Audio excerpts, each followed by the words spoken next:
The Learjet is waiting. 2 days had passed, and the rat awoke, bathed in the attitude. Today was the day. He knew it.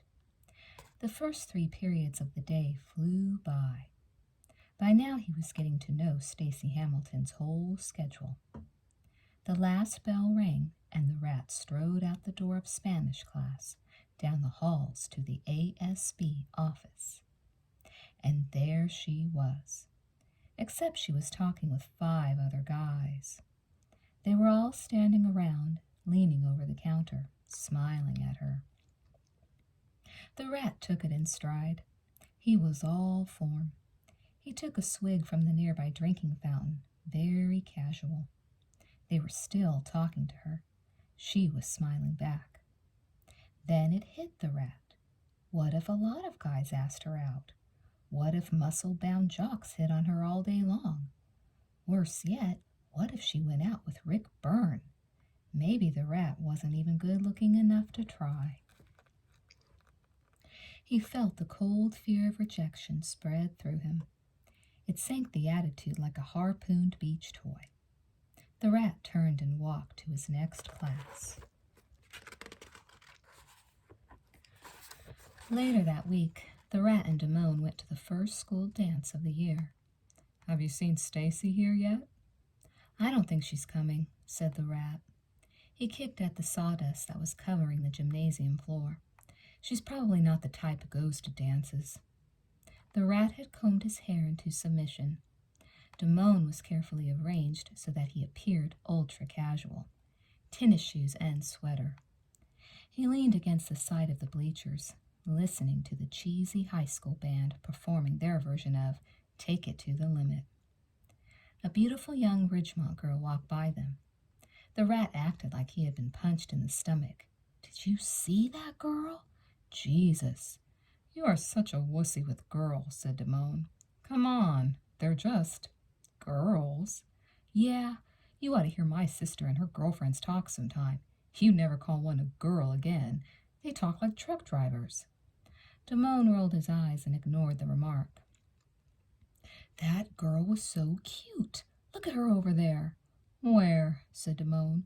"Over there, by the metal chairs." "Well, do something about it," said Damone. "Like what?" "Just what I said. Do something about it. You think she's cute? Do something about it." Pause. "You wussy." The rat stared at Damone. His eyes glazed over with a sense of purpose. "Don't let them fool you," said Damone. "They come here for the same reason we do." The rat draped his fatigue jacket over his shoulder like a French film director. He began to swagger toward the girl. "Rat," said Damone, "ace the coat, okay?" "Really?" "Yeah, give it to me." Damone took it. "Now you look okay." The rat walked straight over and sat down heavily on a metal chair 2 feet away from the girl. She was watching the band. "You," said the rat. The girl turned around. "Sit." The rat tapped the aluminum chair next to him with the palm of his hand. The attitude. The girl shivered as if the night air had given her a bad chill. She scurried over to some friends at the other end of the gymnasium. Damone came over and sat in the chair. "It's a start," he said. By Monday morning, the rat had a plan. Not another day was going to slip by without his meeting Stacy Hamilton. He sat grimly through all his classes, preparing for the attack. Then came 5th period, her ASB period on Mondays. The rat headed down to the ASB counter. She was all alone, doing nothing. "Hi," said Ratner. "Hello." "Listen," he said, "I have 2 questions. I was curious." He felt the beginnings of the same old cold panic, but barged through with his rap anyway. "What do you do with the old combination locks around here? I left mine on before we switched lockers." "We cut them off," said Stacy. "So they're gone?" "Well, no," she said. She reached under the counter and pulled out a bucket full of old locks. "They're here." I'll never find it in there. Some people do. It's cool, said the rat. It'd take too much time. He chuckled to himself like he had too much attitude to be bothered with such small-time stuff as locks. He affected a look that said, "The Learjet is waiting." "Well, okay," she said. She returned the bucket full of locks under the counter. "My second question," said the rat, "is what's your name?" She smiled. "Stacy." "Hi, I'm Mark." He stuck his hand through the glass hole in the window. "Nice to meet you, Stacy." Spirit bunnies. By the second month of the school year, Stacy Hamilton's favorite class was Beginning Journalism School Newspaper. Not only was it her one class with Linda Barrett, but the atmosphere was always pleasantly chaotic. Time passed more quickly in this class than in any others on her sophomore schedule. Today was assignment meeting day, and things usually got out of hand. "I want to write about the rock group Van Halen," announced Charles Maxwell, the wrestler sports columnist. "I went to see them at the sports arena last Friday, and they were disgusting." "My ass," said Eddie Mann, campus ticket scalper and advertiser in the school newspaper. "They were tremendous." Maxwell turned and addressed Mann. "Oh, yeah? You like it when David Lee Roth sticks the microphone between his legs, don't you?" "No, you like it," said Mann. "That's why you remember it." "There's too much rock in the newspaper as it is," interrupted reader-editor Angie Parisi. "Why doesn't anyone want to write about the foreign exchange students?" Silence. "All right, I'm just going to have to assign it." She looked around the room and settled her gaze on a curly-haired young student sitting next to Stacy. "Why don't you?" "Okay. What's your name?" "Louis Crowley," he said, tugging at the blue down vest that was his trademark. "Okay, I want you to interview the 3 students from India here this semester." The class's attention was diverted by the appearance of 2 cheerleaders at the door. "Oh, class," said Mrs. Sheehan, the journalism teacher, from her back-of-the-room seat. "Dina Phillips and Cindy Carr wish to talk with us for just a few moments. Come on in, girls." Head cheerleader Dina Phillips stepped forward to address the journalism class. At age 17, she was the best dresser in Ridgemont. She wore an expensive skirt and blouse ensemble that day. Her smile was a quintessential Soch production. The glimmer in the eyes, then the slight crinkle at the corners of her mouth, moving into the traditional broad teeth-bearing smile. Even Cindy Carr stood back in silent deference as Dina spoke. "I just want to say," said Dina, "that we are not spirit bunnies. Last year, all your articles in the school newspaper referred to us as spirit bunnies, and everybody started calling us that. And we just want to say that we've gotten the name changed this year to Commissioners of Spirit. We always hated the name Spirit Bunnies. It bugged the heck out of Cindy and myself." "It's just such a put-down," said Cindy Carr. "They don't call the chess club Checker Champs or something goofy like that," continued Dina Phillips. "We just want to be known as Varsity Commissioners of Spirit. We're going to go to everything this year, you guys. We're going to go to soccer, wrestling, and basketball, not just football." "We're going to do a lot of new and different things this year for Spirit," said Cindy Carr. "Like, for instance, we're bringing back the Pep Club." She started to say something else, but Dina broke in. "It takes a lot of guts to get up and do something that a lot of people will make fun of," she said. "Cheerleaders aren't some elite special little group in the clouds. We're not out to be better than the crowd. We just want the crowd to participate, and we want spirit from every little person in this entire school. We need your support." There was no reaction, and the moment hung heavy in the air. "Well, thank you, girls," said Mrs. Sheehan. The former spirit bunnies were just about to leave journalism class when someone else appeared at the door. It was Vice Principal Ray Connors with a slip in his hand. He was grave and to the point. He He didn't even ask Mrs. Sheehan if he could interrupt her class. "May I speak with Louis Crowley, please?" Crowley rose to his feet, unsure of what was about to transpire. It was an eerie sight. Madman Connors wrapped an arm around the boy's shoulder and walked him out of the class. By the next period, word had rocketed around campus. There had been an accident out on El Dorado Bridge. 2 cars had been morning racing across the structure, and one edged a third car out of the way. The third car had slammed up against the railing, caught its wheel on a turret, and had flown over the side and into the water below. The car had contained the father and sister of Louis Crowley. Highway to Hell. The mood was somber around journalism class. Death, the idea of mortality, had struck close to home. Suddenly, everyone was a close friend of Louis Crowley, had been talking to him just that morning. The word was he would be out of school for 2 to 3 weeks. But 2 days later, there was Louis, back in journalism, back at school, blue down vest and all. It was amazing, and it was mystifying. A couple of students said something to Louis about how sorry they were, and Louis just kind of put his head down and nodded thanks. It was the quietest journalism class had been all year. Then Jeff Spicoli showed up. Spicoli bolted into journalism class, holding the front page of the local newspaper. An amateur photographer had been loading his film, shooting pictures of the bridge, when he heard the crash, snapped his shutter a few more times, and caught a color photo of the Crowley car sailing off the El Dorado Bridge and into the ocean. The local paper had paid the photographer $500 for the shots and published the series on the front page in fire-blazing color. "Look at these bitchin' photos of the crash," boomed Jeff Spicoli. "You can see the people inside and everything." Everyone froze. No one spoke. Louis Crowley hung his head and began to sob. It would be another month before anyone spoke to Jeff Spicoli again.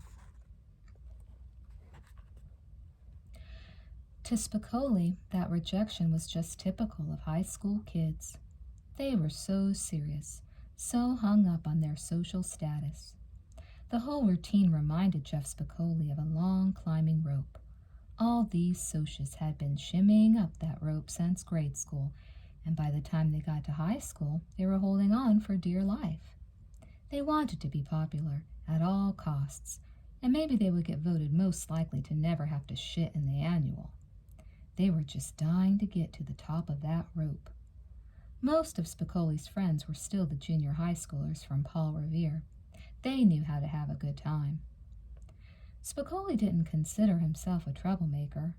All he wanted in life, he said, was to wake up in the mornings to a decent buzz and 6 to 8 foot breakers with good shape.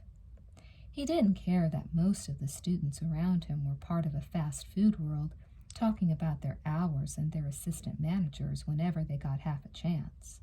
Spicoli was a surfer, proud to be the last of a dying breed around Ridgemont. When Spicoli wasn't on the waves or playing pinball down at the mall or even going to school, he was usually in his room. Spicoli's room was his castle.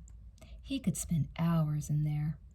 Located at the top of the stairs in his family's split-level Ridgemont condo, Spicoli's room was another world from the rest of the wicker-decorated house.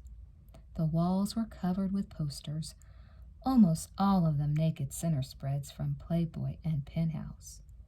There were a few token surf action photos and several headshot posters with calligraphy sayings like "Be with me," "Come with me, now and forever," and "Love and ecstasy."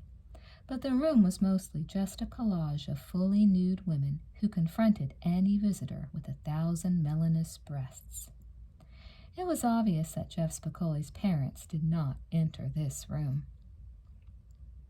Spicoli's stepmother was a counselor at Clark Junior College, and his father owned a successful television repair business. Spicoli's real mother, a teacher, left her family several days after seeing the film An Unmarried Woman. Jeff didn't hold it against her, not as much as he held a grudge against his father for remarrying a woman with 7 kids of her own. Jeff Spicoli carried on his self-imposed exile from inside his room. He didn't even know all the names of his stepbrothers and stepsisters. He didn't want to. The only member of his family allowed into Jeff's room, in fact, was his only real brother, 7-year-old Curtis. Jeff liked Curtis. Any kid who could spend entire afternoons doing gymnastic flips into plastic garbage bags was okay by him. Curtis burst into Spicoli's room early one morning, 8 weeks into the school year. "Jeff, are you going to be taking a shower?" Curtis demanded of his brother's sleeping form. He threw the door open. There was a stale biological smell about Spicoli's inner sanctum. Said Spicoli. He had been out late partying at the mall the night before. "Jeffrey, are you going to be taking a shower?" Spicoli was half in, half out of the covers, his behind facing the door. He groaned and scratched his back ferociously. "Why?" "'Cause I'm moving into the bathroom. I'm sleeping in the tub from now on." "No, you aren't." "Dad said." "What if I turn the water on?" "Better not," Curtis shrieked, and left without shutting the door. "Better not, you butthole." Spicoli got out of bed and kicked the door shut. He had been having a dream, a totally bitchin' dream. He had been standing in a deep, dark void. Then he detected a sliver of light in the distance. A cold hand pushed him toward the light. He was being led somewhere important. That much he knew. As Jeff Spicoli drew closer, the curtain suddenly opened and a floodlit vision was revealed to him. It was a wildly cheering studio audience for him. And there, applauding from his Tonight Show desk, was Johnny Carson. Because it was the right thing to do, and because it was a dream anyway, Spicoli gave the band a signal and launched into a cocktail rendition of AC/DC's Highway to Hell. When it was over, he took a seat next to Carson. "How are ya?" said Johnny, lightly touching Spicoli's arm. "Pitchin', Johnny. Nice to be here. I feel great." "I was going to say," said Carson, "your eyes look a little red." "I've been swimming, Johnny." The audience laughed. It was a famous Spicoli line. "Swimming? In the winter?" "Yes," said Spicoli, "and may a swimming beaver make love to your masticating sister." That broke Johnny up. Spicoli recrossed his legs and smiled serenely. "Seriously, Johnny, business is good. I was thinking about picking up some hash this weekend, maybe go up to the mountains." "I want to talk a little bit about school," said Carson. "School?" Spicoli sighed. "School is no problem. All you have to do is go to get the grades. And if you know anything, all you have to do is go about half the time." "How often do you go?" "I don't go at all," said Spicoli. The audience howled again. He is Carson's favorite guest. "I hear you brought a film clip with you," said Carson. "Do you want to set it up for us?" "Well, it pretty much speaks for itself," said Spicoli. "Freddie, you want to run with it?" The film clip begins. It is a mammoth wave cresting against the blue sky. "Johnny," continues Spicoli, "this is the action down at Sunset Cliffs at about 6 in the morning." Amazing. A tiny figure appears at the foot of the wave. "That's me," said Spicoli. The audience gasps. "You're not going to ride that wave, are you, Jeff?" "You got it," said Spicoli. He catches the perfect wave, and it hurtles him through a turquoise tube of water. "What's going through your mind right here, Jeff? The danger of it all." "Johnny," said Spicoli, "I'm thinking here that I only have about 4 good hours of surfing left before all those little clowns from Paul Revere Junior High start showing up with their boogie boards." The audience howls once again, and then Spicoli's brother, that little fucker, woke him up. Coach Ramirez. On a hot October afternoon 20 years earlier, the late, great rock and roll star Ritchie Valens had stood at the very spot where Biology Lab was now and sung his two hits of the day, La Bamba and Donna. A local disc jockey had corralled Valens into making the personal appearance. Valens showed up at high noon on the day of the inaugural Ridgemont High School homecoming game against Lincoln. He brought no guitars or amplifiers. Valens simply stood outside on the hot concrete and sang a cappella. "That's for the Ridgemont Raiders," Valens shouted, "the best darn football team in the West." Ritchie Valens was killed 4 months later in the same tragic plane crash that took the lives of Buddy Holly and the Big Bopper. It could be argued that in the 20 years of Ridgemont football played since that day, the Raiders had enjoyed an only slightly better fate than Ritchie Valens. Once, the football team had a season in which it won more than lost. That event's 10-year anniversary was coming up. In recent years, other sports had taken the spotlight at Ridgemont, particularly soccer. Ridgemont's soccer team had gone to the CIF, California Interscholastic Federation, playoffs the year before, mostly owing to the spectacular efforts of junior Steve Shasta. Shasta had brought so much attention to himself and to soccer that Ridgemont football players went virtually ignored on campus. They thought it was a travesty. A kid grew up playing football, hoping, expecting some of that fabled high school F-ball glory. Then he got to Ridgemont and found he was lucky to be able to meet Steve Shasta. At the helm of Ridgemont football these days were Mr. Vincent Ramirez and his assistant coach, Les Sexton. Ramirez spoke in sharp yelps, and he had a favorite phrase, "Take a lap." Depending on the inflection, it was alternately an insulting punishment or a symbol of his respect. If you were goofing off in class, talking with some girls, he might bark, "Take a lap, Casanova." Or, if you had impressed him with a nice play on the football field, he might call for a command performance, "Take a lap, my friend." Coach Vincent Ramirez knew he faced an uphill battle from the moment he arrived at the first budget meeting of the year. He had been placed last on the agenda. He sat and waited while the head of the drill team argued for and won more school-purchased uniforms. Coach Ramirez appeared supportive while the band teacher, Mr. Fletcher, presented a $387 request for new instruments. It was seconded. Fletcher then gratefully added that, to help repay the budget, he would sell mouthpieces to students for a dime profit. And I thank you all. Coach watched while Commissioner of Spirit Dina Phillips presented her report that the sophomore sock hop would require either a live disc jockey playing records, $125 an hour, but he supplies everything, or a band like Ridgemont's favorite, the Pencils, $500 for the whole night. A budget was passed allotting $750 for the entire evening to include entertainment and security. There were a few outraged whistles. "Come on now," said speech teacher Gina George. "The kids need to get out of the house." "I think they managed just fine without our help," said Vice Principal Ray Connors. "There just isn't enough money in the till for all the worthy causes," said Mr. Haynes, a counselor. "Come on, lighten up, Harold." "I think Hal has a point," said Connors. "These kids already have the off-campus lunch, and they already have self-grading classes on campus. Why pamper them any more?" Through it all, watching his chances for a big killing with the board ebb, sat head coach Vincent Take-a-Lap Ramirez. "You're next, Mr. Ramirez." Coach stood.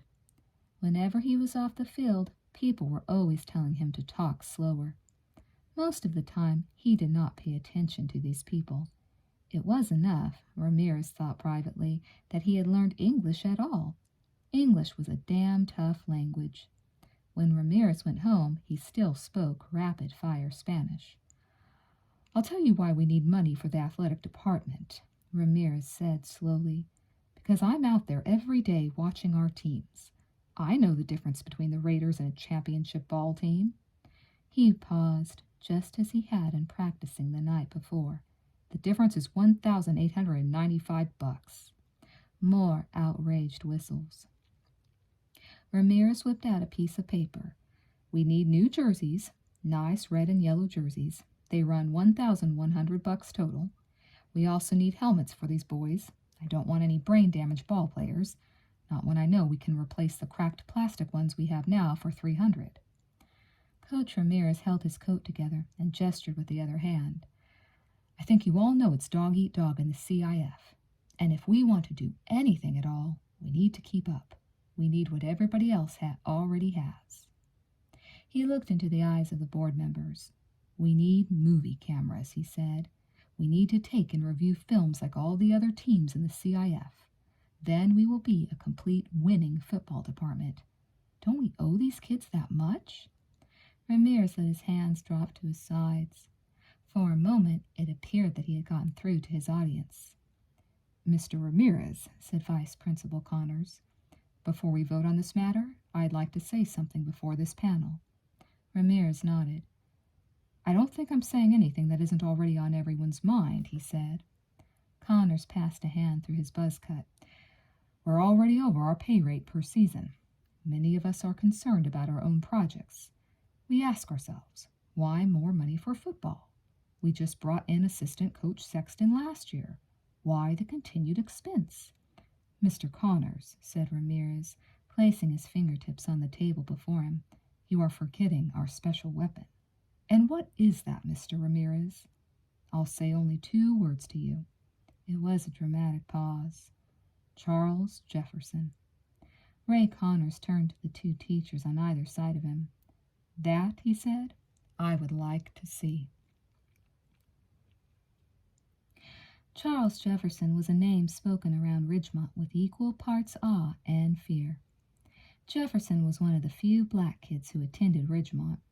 He was just under 6 feet tall, quick on his feet, and blessed with those huge NFL shoulders that tended to make opponents take one look and think, "Fuck it." At right end, he was by far the best football player Ridgemont High had. Jefferson played on the Ridgemont varsity squad in his sophomore year, 2 years ago. He was virtually unmatched in the California Interscholastic Federation. By his junior year, Jefferson, in spite of little support from his less talented teammates, had attracted the attention of several colleges. There had been a sizable behind-the-scenes bidding war over the young athlete, and UCLA won out with the offer of a $40,000 scholarship. Shortly after accepting, Jefferson turned up at school with a cheery new blue Mustang. It became known among the students of Ridgemont as Jefferson's Scholarship Mustang, but no one really knew if UCLA had given him the car or not. Charles Jefferson didn't talk to anybody. Charles Jefferson didn't want to be anybody's black friend. His father was an insurance representative for farmers, and Jefferson always seemed more than a little on edge about the middle-class environment his family lived in. Jefferson stalked the hallways of Ridgemont High, carrying his football duffel bag and wearing a wronged look on his face, and the hallways parted for him. Toward the end of last year's football season, Charles Jefferson graffiti started springing up around school. Bone-Nosed Jefferson was here. There it was, on the side of the gym, in the dugout, on the wall of the Mechanical Arts building. Because the Charles Jefferson graffiti never appeared on any desks, it was presumed that Lincoln High was sneaking on campus after hours with their felt-tip markers and spray paint cans. Jefferson himself made no comment and stayed to himself as usual. Then one day Jefferson walked into the 200-building bathroom and saw scrawled on the mirror, "Send Kunta Kinte Jefferson back to Africa." Jefferson went wild. He took off his belt and used the buckle to smash the big grooming mirror. It was not replaced. Jefferson walked off campus and decked the hall monitor, Billy Pesta, who tried to stop him. Jefferson had been unreceptive to the many white administrators who tried to soothe him. He didn't apologize to Billy Pesta either. Then, this year, Jefferson didn't show for summer football practices.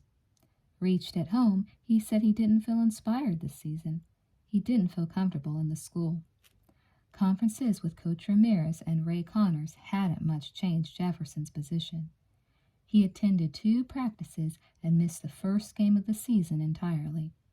Many had given up on Jefferson when Coach Ramirez brought the name up in the year's first budget meeting. "I want our student representatives here today to know," said Ray Connors, "that what I'm about to say I've said to Charles myself. Charles is probably the best end I've ever seen on a Ridgemont football team. But the vultures came right in and picked the boy clean. He has absolutely no ambition left at school or on the field. He admits it himself.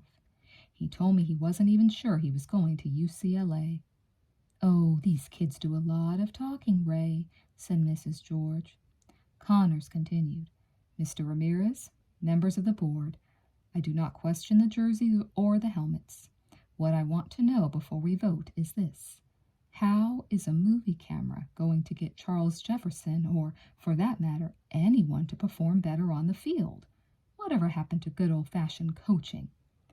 "Mr. Connors," said Ramirez, "I can answer that question. This year I will deliver a championship team, whether you give these boys their equipment or not. That is our commitment to you. Now you show us your commitment to the Ridgemont Raiders." The budget vote was put before the panel, and the committee slowly raised their hands of approval one by one. It was as if no one dared diminish the institution known as high school football, not even Ray Connors. Coach Ramirez was granted the equipment, even the movie camera. Charles Jefferson. Charles Jefferson's car was in the shop for repairs, so he had taken the city bus to school that morning. Jefferson hated taking the city bus. The more the bus stopped, the more impatient he became. The more people who yanked on that little cord, ding, the angrier he got. All day long in classes, Charles Jefferson was never far from the thought that he was going to have to take that lousy city bus back home again. After school, Jefferson walked by football practice. He looked through the wire fence at the action on the field. "I want your butts to boil," Coach Ramirez was yelling.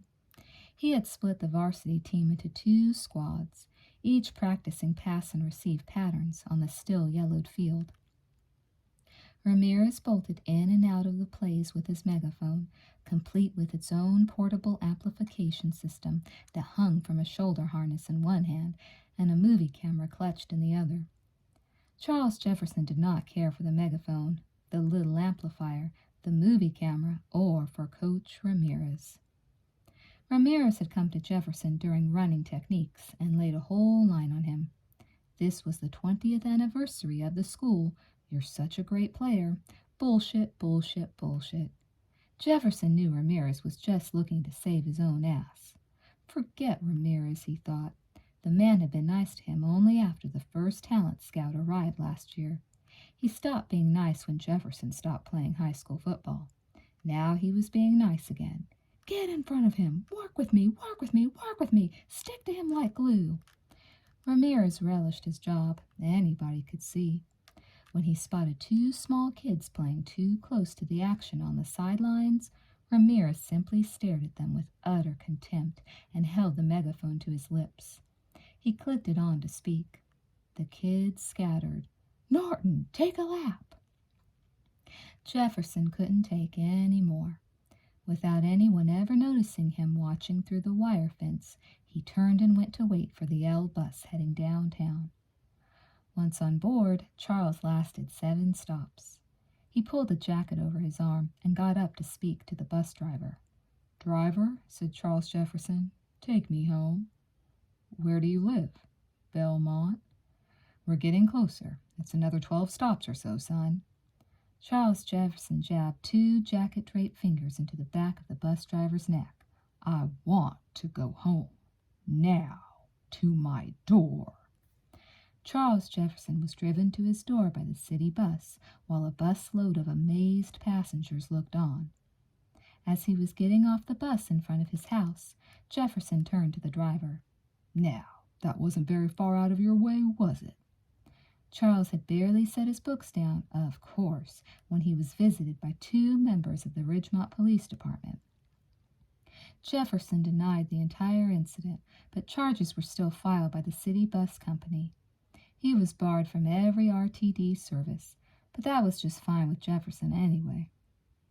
The next day, an office worker appeared at the door of Jefferson's English class with an office slip.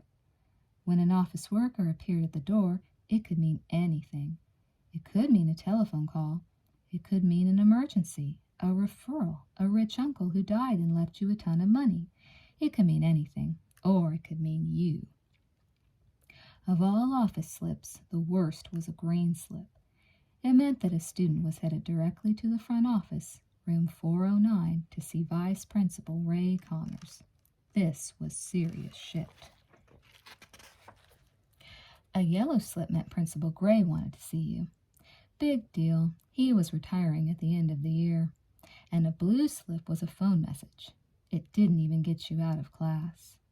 "Okay," said Mrs. George, the English teacher. "Oh my goodness, it's a green slip. Charles Jefferson, you need to go to the front office to see Mr. Connors right now. Here, take this with you." Jefferson rose from his seat and calmly walked the quarter-mile down the halls to room 409. The halls full of white kids definitely parted when they saw him coming. He liked that. Jefferson put his head down and studied the floor tiles along the way. Light green, dark green, light green, dark green. Charles was ushered into the office of Ray Connors. "Charles," Connors announced, "I give up on you. I know you too well. I throw my hands up. So what we're going to do today is take you on a little walk to meet someone new. I believe you've heard we have a new Dean of Discipline." Jefferson nodded. "I'd like to introduce you to him." He led Charles Jefferson down the halls to the office of Lieutenant Lawrence Larry Flowers. "Lieutenant Flowers, this is Charles Jefferson." There were two posters on the office wall. One was of a waterfall with white calligraphy. "You do your thing and I do mine, and when we meet, it's beautiful." The other was of a cat hanging upside down from a steel baton. It said, "Hang in there, baby." And in the middle was Flowers himself. He had mellowed a bit from his first days at the school. Flowers had at first ripped into Ridgemont like a hungry dog. He sealed up the hole in the fence behind the baseball field. He even tried to seal off the point. Kids had ripped the access hole right back open with wire cutters, but the fact still remained fresh in many minds. He tried to seal up the point. Worse yet, Flowers had reinstated a Ridgemont policy that had gone out of practice in the 60s, presumably when students still retaliated with Molotov cocktails. Flowers had brought back the student parking ticket. Student parking tickets, while not a valid city ordinance, still cost a kid money. If you came back to your secret parking spot and saw an SPT flapping on your windshield, that was still $2 you had to hand over to Ridgemont. Lieutenant Flowers gave out 75 parking tickets in his first month at the school. Lieutenant Flowers sat there now in front of Charles Jefferson, wearing a brown paisley shirt, brown polyester pants, and a light yellow sweater. Pinned on the sweater was the ever-present gold badge. "Hello, Charles," said Lieutenant Flowers. Charles Jefferson nodded. "I want you to know, Charles, that I'm not a disciplinarian. I'm an independent man. I don't call parents. I just like kids coming to me, opening up and sharing what's going on, letting me know how I can help them. I really don't like being known as a disciplinarian." Flowers got up and closed his office door. "I feel I can be open with you," he said. "I know about drugs, Charles, and violence and the street. I know about being black. I worked at a junior high school in Chicago for 7 years. I may look mean, but I am not a mean man." Charles Jefferson nodded. "I feel the bottom line with any problem student, if I may be frank, is I love you. We all want to feel love. Very few of us, Charles, are getting as much as we want. We're all beggars, and our cups are empty, Charles. Maybe there's only a few coins rattling around at the bottom, but that is it, baby." Charles stared straight ahead. "Baby, you are kissing that scholarship goodbye. And for what? To get a city bus to give you a ride home? Charles, we all have restrictions and taboos keeping us from getting what we want, and it's the same thing. We're all human beings, alive and magnificent. You are a magnificent student and ball player, and baby, you're about to kiss that scholarship goodbye. Now what do you have to say to that?" "Fuck you," said Charles Jefferson.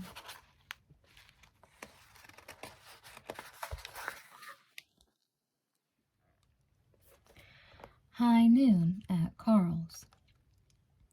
Brad Hamilton reported for work as usual on Monday night at Carl's Jr. He knew instantly that something was wrong. "Hamilton," said Dennis Taylor, "I need to speak with you about something." "Yo." Brad had been setting up his fryer. Dennis Taylor's voice was neither friendly nor accusing. "Brad," he said, "there was some money taken during your shift last night. $125. We don't know where it's gone, but we do know this. We know who took it, and there was a witness. Do you know anything about this?" "I don't know anything about it, Dennis." There was a long pause. "Jesus," said Brad, "don't look at me." But they were looking at him. There was a small cluster of the other employees, his golf cap buddies, watching silently. "Let me ask you this," said Dennis Taylor. "I don't know anything about it." "Hamilton," said Dennis Taylor, "Carl's has a voluntary program of a polygraph test. Would you be willing to submit to one of those tests and have the same conversation with me at that office?" "You mean a lie detector test?" "Yes."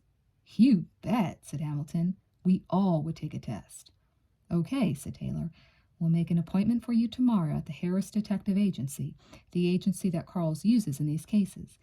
It's located down at 3rd and Central. I'll give you the card, and I'll see you there tomorrow at, say, 4. Hamilton looked at his friends. To his horror, they too were neither friendly nor accusing. They were more like a crowd of people across the street from a car wreck.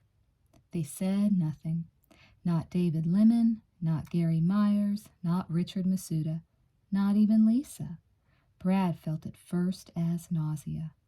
He was so angry, so confused, that only later would he try to remember who looked the guiltiest of the bunch.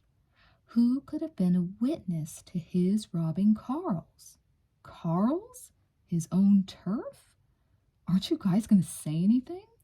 They said nothing, none of them. "You think I took that money, Dennis? You think I took that money?" Brad yanked off his Carl's hat and apron and the country-style string tie. "Then you can suck shit, because I quit." Dennis Taylor swung open the door built into the metal counter at Carl's. "You can leave right now, Hamilton." Brad walked out of the top of Ridgemont Drive, Carl's Jr., straight to the cruising vessel. He roared out of the parking lot. 2 days later, Brad heard that Dennis Taylor had discovered the money hidden in a paper sack in a dumpster behind the kitchen. When nobody called Brad to offer his old job back, he knew what had happened. Dennis Taylor had set him up.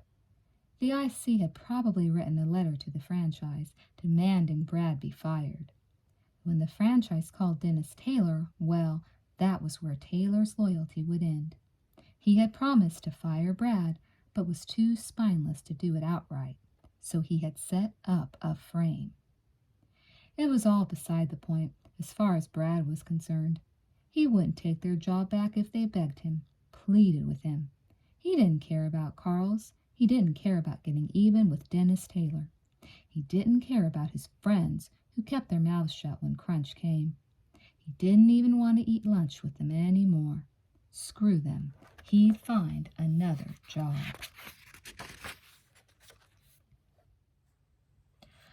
A night at the mall. It was a boring school night.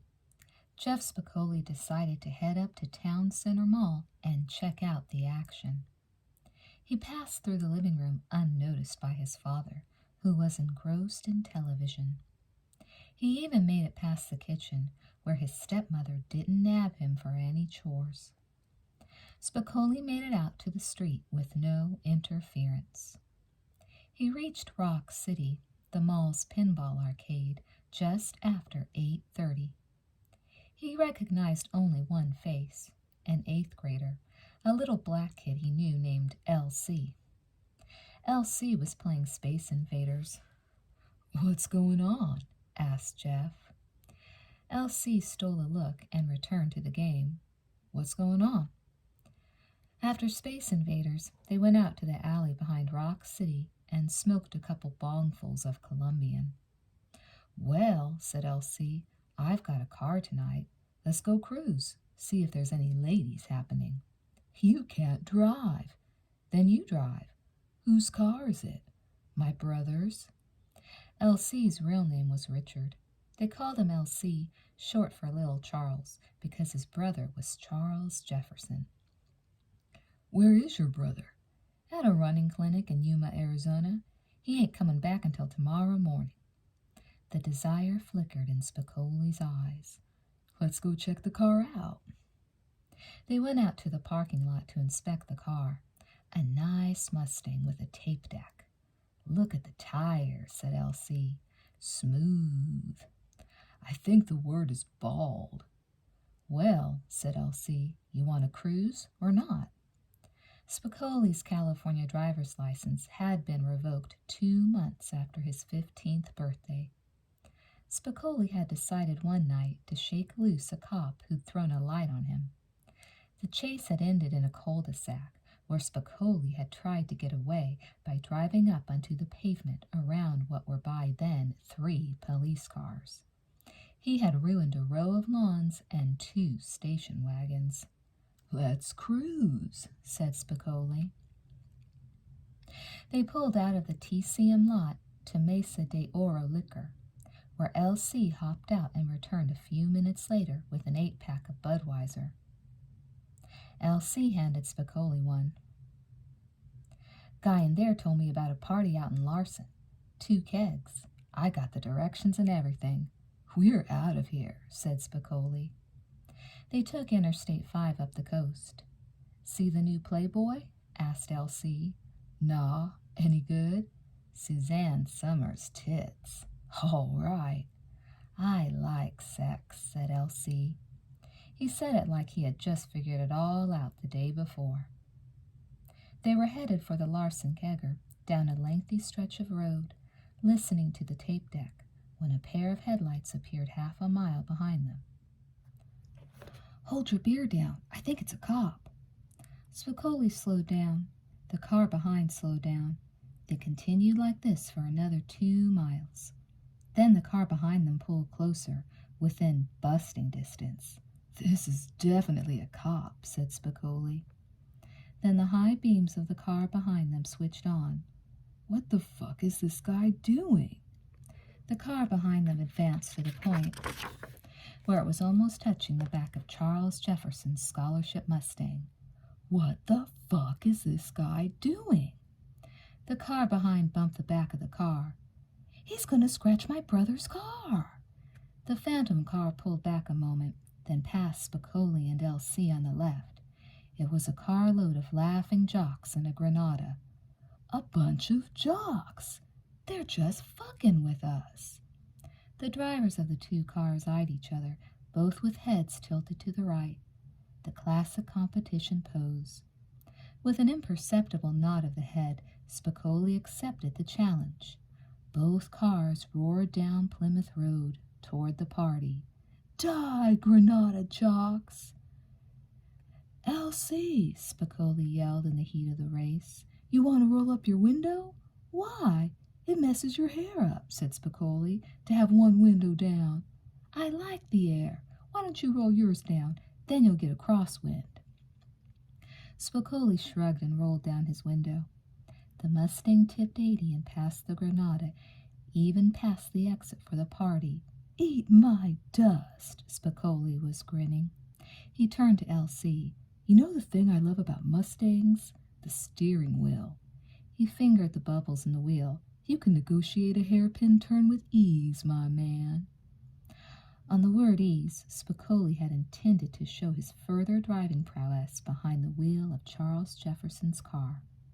He curled a finger into one of the Mustang wheel bubbles and whipped it clockwise. The car screeched off Plymouth Road onto a side street. The idea had been turn around and go back to the party. But at the moment of the hairpin turn, L.C. had been attempting to switch the tape in the tape deck. He was thrown against Spicoli, who crooked his finger farther into the bubble than he expected. The car swung in a complete circle. Their path also included a fire hydrant, which ripped the side of the car open like a can of tuna. "Are you okay?" The Granada jocks flew past them, laughing. "Are you okay?" "My brother," said L.C., "is going to kill you. It's your fault, too. My brother is going to kill you. Just be glad you're all right, you little wimp. My brother is gonna shit." "Make up your mind," said Spicoli. "Is he gonna shit or is he gonna kill us?" "First he's gonna shit, then he's gonna kill us." It was another one of Spicoli's dark moments, the kind that were getting all too familiar to him in his high school days. Sitting there in the battered car of the noted mauler Charles Jefferson, he waited for the screams of the police sirens. But there was no screaming siren. The bashed Mustang started again with the death rattle. Then Spicoli and L.C. puttered back into the Ridgemont hills, where Spicoli put his mind to work. He came up with a beauty. All he needed was a little help from L.C. and some of the soldering tools in his dad's television repair kit. Once they had the car back up at Ridgemont High School, it took exactly 20 minutes to perform the entire deed. The next morning, students were met with yet another curious sight. The steel letters were still gone from the green brick vanguard, but this was something else. Charles Jefferson's Mustang had been wrecked and welded to the front flagpole. Spray painted on the side, "Lincoln Surf Nazis."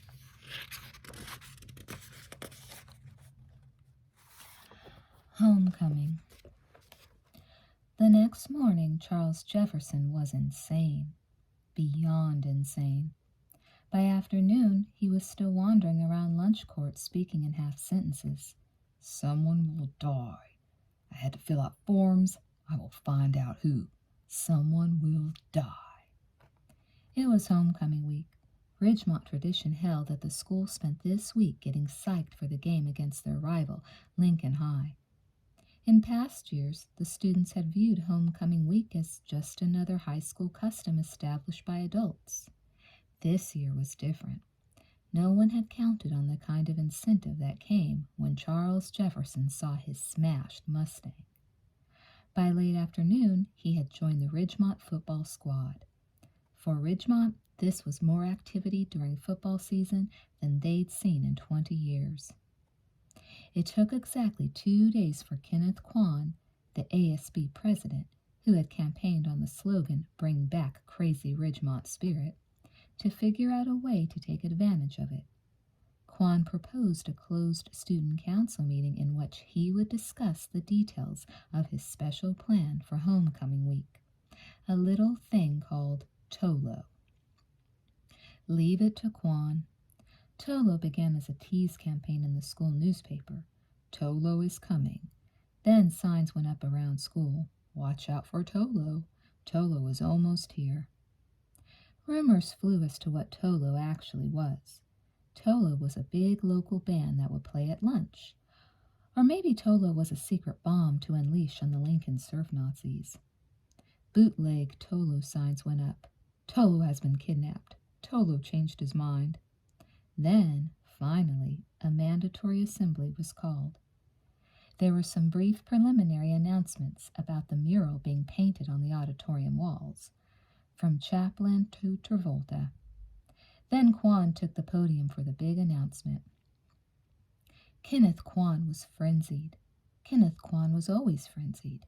Campaigning for ASB president at the end of last year, he had given about 1 million speeches about the importance of spirit and enthusiasm. Quan, the former boyfriend of Cindy Carr, gave you the impression that air raids were not out of the question when it came to school spirit. I have detected this year, said Quan, speaking from the school podium in a high pitch, a lot of students who want to see some spirit here at Ridgemont High. A lot of people are really anxious to get in there and do something for the school, but maybe they feel restrained or that they aren't cool enough. Maybe they are afraid they might draw attention to themselves. Well, the ASB has responded this year by decreeing next week Tolo. Boos, hisses. Many people have asked, just what is Tolo? Quan gestured wildly with both hands. Tolo stands for totally outrageous. We're all going to act totally outrageous, and starting this Monday, it's Tolo week. Quan had a whole schedule printed up in the next morning's bulletin. The idea was that you geared up all week for the big homecoming game, the game where Charles Jefferson would attempt to avenge his Mustang. Quan had even made a program of dress so that everyone could show total spirit during Tolo week. Monday, Taurus Day. Tuesday, Little Abner Day. Wednesday, Hollywood Day. Thursday, Red and Yellow Day. Friday, Punk or Disco Day. There were other activities during Tolo week. Pie fights, in which 25 cents bought you a smock and small tin filled with whipped cream. Water balloon fights, a band at lunch. Quan had gotten it all approved by Principal Gray to promote spirit on the week leading up to homecoming. The hardcore surfers stood around the parking lot and grumbled all week. An amazing thing was happening to their school. The students were actually going along with Tolo. By Friday, things had worked up to such a pitch that most students, even the same people who swore they would never go along with pep and spirit and all that garbage, were dressed up like punks and gold-chained disco lizards. Friday was also election day for homecoming king and queen. Outside the gym, where voting took place at lunchtime, the pie fight spilled out of its special ring. Jeff Spicoli told everyone he was going to nail Mr. Hand with a pie. He went out of the preordained pie fight circle and went to stand by Hand, who was talking to another student. Everyone began to gather, waiting for the moment Spicoli would smash Hand with a pie. Spicoli moved in slowly for the kill, holding the pie behind his back. He prepared for the perfect angle of attack. But something went wrong. Too many people knew. Another student got impatient and nailed someone else on the edge of the pie fight circle. A small melee broke out. Pies everywhere. It was a Tolo free-for-all, and Hand strode out of lunch cart in disgust before a drop of whipped cream could touch him. The trash would sit for days afterward. The ASB thinks they run this school, said the head janitor. Art hurts. Let them clean it up. In the gymnasium, voting was going on for homecoming king and queen. The winners would be announced during halftime at the Lincoln game. The king and queen were to be crowned in the middle of the field in front of the wildly cheering spectators, and then driven around the running track in a limousine. On the ballot that Friday were 8 nominees, 4 specimens each sex of quintessential maturity and adulthood. There was Cindy Carr, who would probably win homecoming queen because she had worked so hard for it in her 2 years at Ridgemont. She smiled at any and every one and knew all their names.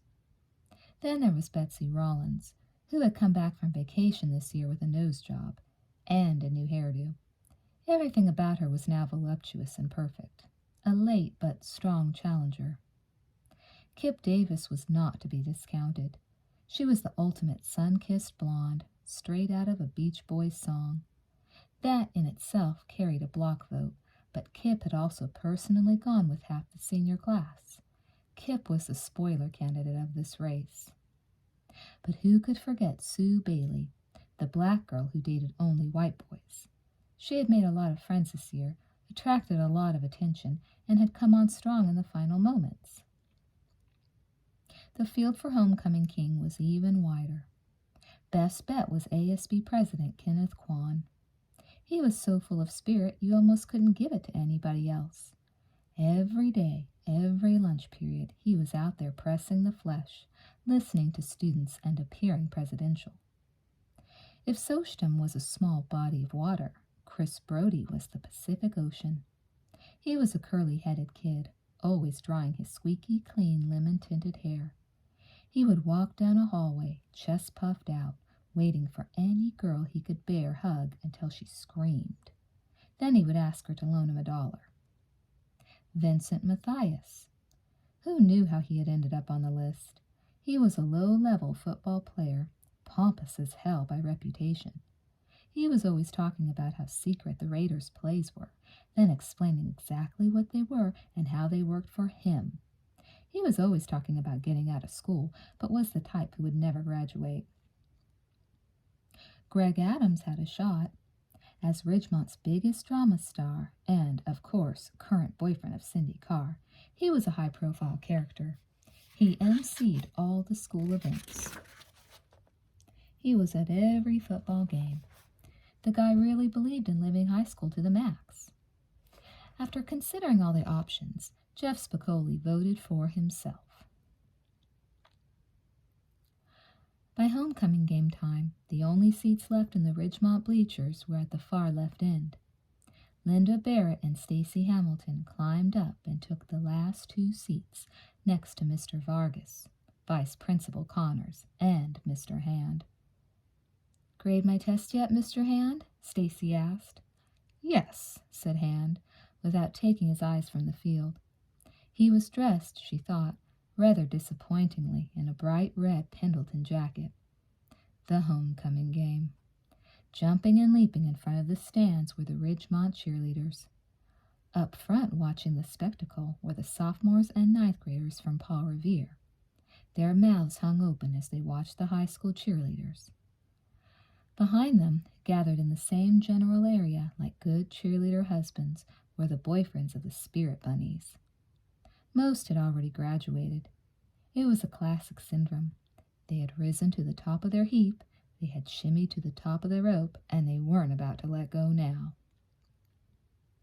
The Ridgemont cheerleaders were big on spelling. Everything had to get the full spell-out treatment. Players' names, positions, you name it, they spelled it.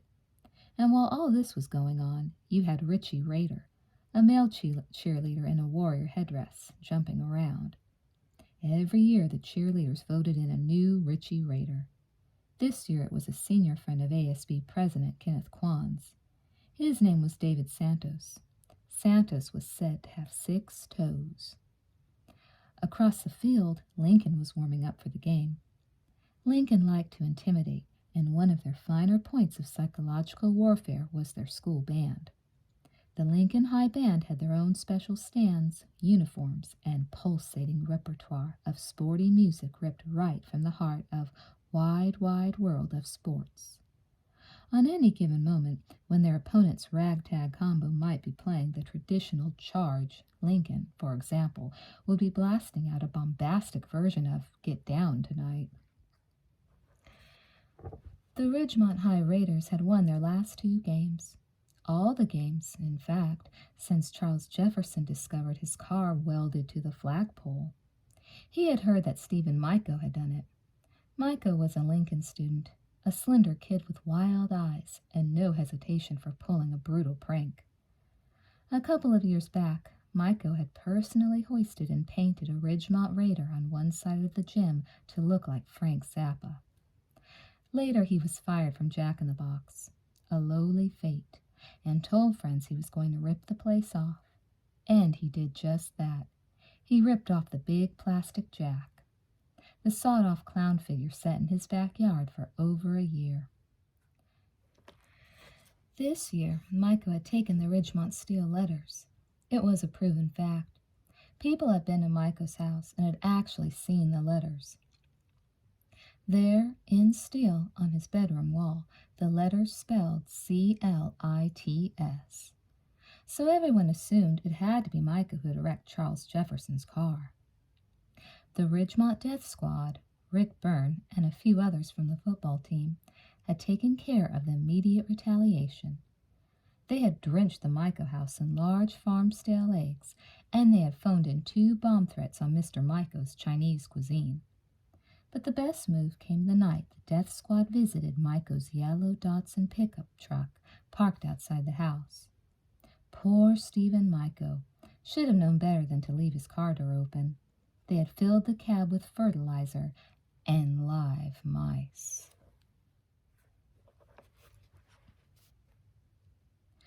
The 20th annual Ridgemont Lincoln homecoming game began. Within a few minutes of the game's first quarter, Charles Jefferson had already started to pick apart the Lincoln defense. At peak form, Jefferson could remind an entire team that they were still high school amateurs and he was headed pro. You could hear Coach Ramirez on the sidelines performing for his movie camera. There you go, HQA, hellfire, quickness, ability. That was his new one, HQA. Before the cameras were ordered, it was always just take a lap. Now he thought he was Vince Lombardi. Lincoln, a tough football team with a tough band, refused to give in easily.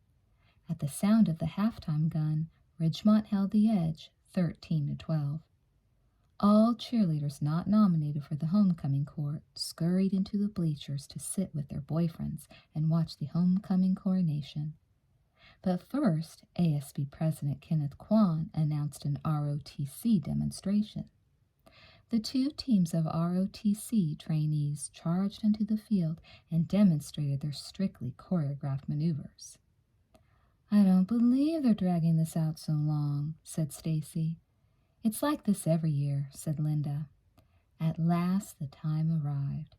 They were all there seated on a stage at the center of the field, waiting while ASB advisor Joseph Burke handed the envelope to last year's homecoming queen, Beth Schumacher.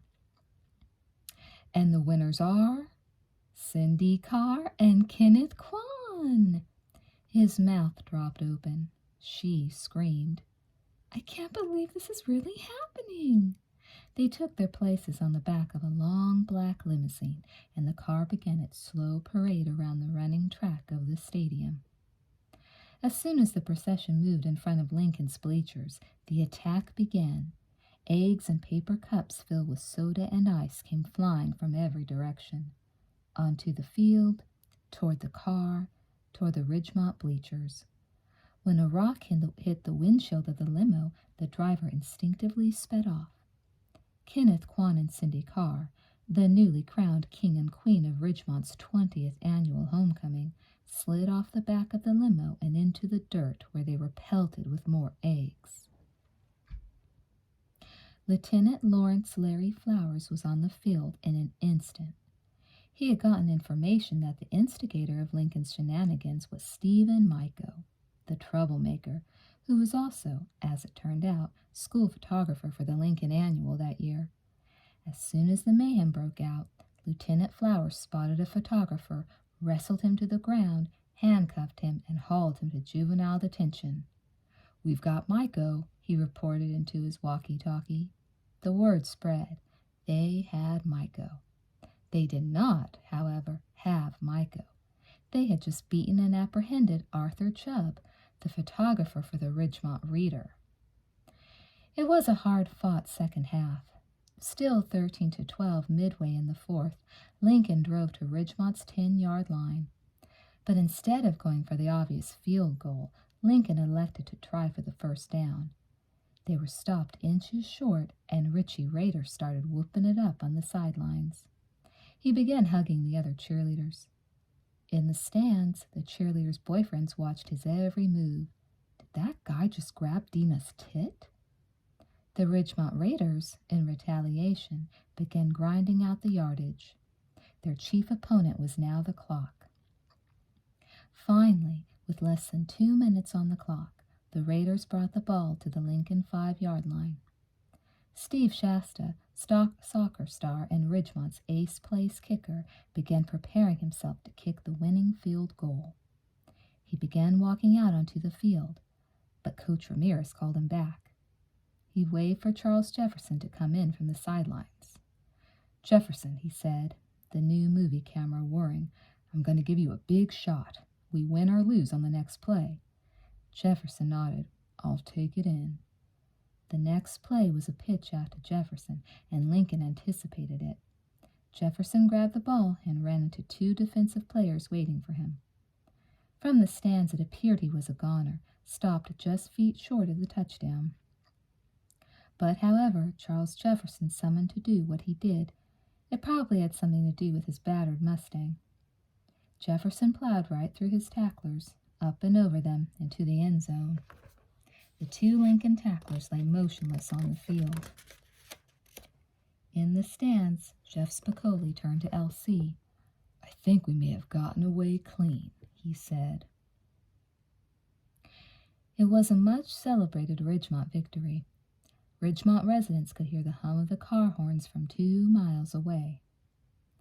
The homecoming dance, an informal affair being held at Jack Benny Hall, was about to begin, but it was much, much too early to go there yet. For the victorious football players, there was another ritual to attend to. All the squad members picked up 6 packs of beer at Mesa de Oro Liquor and drove out to the Alpine Information Tower at the foot of Ridgemont Drive to discuss the game. Later, only later, when the time was right and the dance was almost over, did the team make their calculated entrance en masse. They were applauded, and a crush of girls who'd been sitting on the hardwood floor watching the band now gravitated to the celestial Ridgemont Raiders. "Well," Steve Shasta whispered to a friend, "here's the dilemma. Seek it or stroke it." An adoring girl rushed up to him. "Here," she said, "I saved this for you." She surrendered a warm beer to Shasta. Shasta took a sip and handed it back. "Thanks," he said. "I hear they drink it like this in Germany." Linda Barrett and Stacy Hamilton, meanwhile, stood in the girls' bathroom and listened to the talk at the mirror. "We were sitting in the bleachers," a girl was saying as she brushed her hair in long, savage strokes, "and he really had a boner. I was embarrassed because you could see it in everything." "Are you talking about Dave Carpel?" "Yes. He walks around with a boner all the time." "I think your tits are getting bigger," said another girl. 3 girls turned around and said, "Mine?" "So anyway," continued the brusher, "I thought it was going to bust out of his pants." "What did you do?" "Well, Mr. Burke shined the flashlight on us, and David just wilted, and I got out of there quick." She paused. "This school is so insane." "Did you know," offered yet another girl at the mirror, "that Steve Shasta brought him booze? That boy is such a good kisser." "You kissed Steve? That boy's a fox, and he knows it." "I know, but he's nice." "I know," commented the brusher. "It's such a shame, isn't it?" The shame about Steve Shasta. Steve Shasta walked into child development wearing his customary wraparound Vuranette sunglasses. Cindy Carr was working in one of the mini kitchens, making guacamole dip. "What's for dinner, Snookums?" said Shasta, grabbing her waist from behind. Cindy jumped slightly and pounded Shasta with little fists. "Steve," she said, "there's someone here to see you." Shasta turned around to see his visitor, a man in his late 20s, holding a notebook. Reporter. "Hi, Steve," said the visitor. "I'm Jim Roberts from the Herald. I found out at the office that you had a free period and might be here. I wonder if we could talk for an article I'm writing about high school soccer." Shasta didn't flinch. He checked his watch and slipped into Steve Shasta mode. "Sure, Jim. I've got about 20 minutes. Want to do it in the cafeteria?" It was not an uncommon sight on Ridgemont campus. Shasta walking across the commons with the media in tow. Local print and TV reporters flocked to him, and he had the media personality that they loved. "You know, Jim, the thing I like best about soccer is that it's not a collisional sport. You know what I mean? It's very physical, but the emphasis is on ball handling. Nothing against the game of football, of course." Shasta could dish it right up. When most of the other kids were down at Town Center Mall, Shasta was indoors watching soccer games down on the far end of the TV dial. He loved the sport and had it added to the athletic program at Paul Revere Junior High. He had developed strategies that would probably be in use at RHS long after he or even Coach Ramirez left. The all-out crush offense? Forget it. That was Shasta. The dog meat 5, in which 5 players converged on a single opponent by surprise, that was Shasta's too. Shasta was also a left-footed player, which made him doubly dangerous. He was nearly impossible to guard. He practiced his shots until dusk after school and all hours on weekends. Last year he had been voted most valuable soccer player in the CIF. Shasta carried himself with a sort of disheveled dignity. He had those slow-eyed, just-woke-up looks. He wore shades almost all the time. As he spoke with the reporter, Steve Shasta positioned himself with his back against the windows of the cafeteria. He was facing only the clock on the back cafeteria wall. Behind Shasta, Jim Roberts could see a small cluster of girls begin to gather, peeking and craning for looks through the cafeteria window behind him. I think last year it just kind of clicked as to what it was all about for me, Shasta was saying, tipping back in his metal chair and tugging at his green shirt. That's why I started playing soccer better. All of a sudden, I felt that confidence. Before that, I was just an average player. My coaches would tell you that. It was just one day it all popped into my mind what it was all about. On the soccer field, it all seemed like everything was happening twice as slow. I felt on top of the world ever since. It was a stock Shasta rap, already published in the Herald. You practice quite a bit. Do you have time for friends and girls? Those things, said Shasta, are of little or no importance to me at all. Do you date at all? Definitely, Shasta grinned. Definitely. Shasta eyed the reporter carefully, as if to decide if he was okay or not, and then continued. This is off the record, all right? My theory on girls, I've gone out with countless girls, and my motto is, don't get involved or you get yourself in trouble. You know it's true. As long as you don't think it's serious and you don't let them think it's serious, it's a hell of a lot of fun. But these people who go out for 2 years and propose, he spit out an imaginary chaw. Shasta leaned toward the reporter, and his tone became even more confidential. See those chicks behind me? They follow me everywhere. See that one chick with the permed-out brown hair? Shasta didn't even have to turn around to know she was there. I see her. I'll tell you, Jim, girls are more aggressive than guys at this school. I went out with that girl once. She's followed me around ever since, and her friends, too. I never even went out with any of them. I'll tell you, Jim, these girls are all the same. They just want someone to go out with. You spend time with one of them, and it's all around the school the next day. They call me all the time. There's only one Shasta in the Ridgemont phone book, so they know. He sang it like Sammy Davis Jr. It's gotta be me. Shasta checked the clock. And when I don't go out with them, they start telling me off. It's amazing. But what else do you want to know about soccer? Steve Shasta had an ingenious way of solving his abundant problems with high school girls. He had used a convenient tool, the biggest gossip at Ridgemont, his sister Mia. Anything he told her was immediately dispatched to a large network of girls who regularly pumped her for information.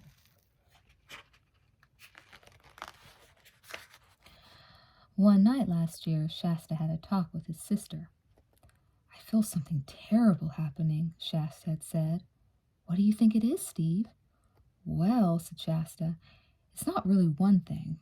It's all the girls that I want to go out with. I don't know, Mia. I just think it's all gotten in the way of soccer. And when I don't have my soccer confidence, Shasta looked at his sister woefully. I don't feel like I'm worth anything. Wow. So I've made a decision. What's that? She was eating it up.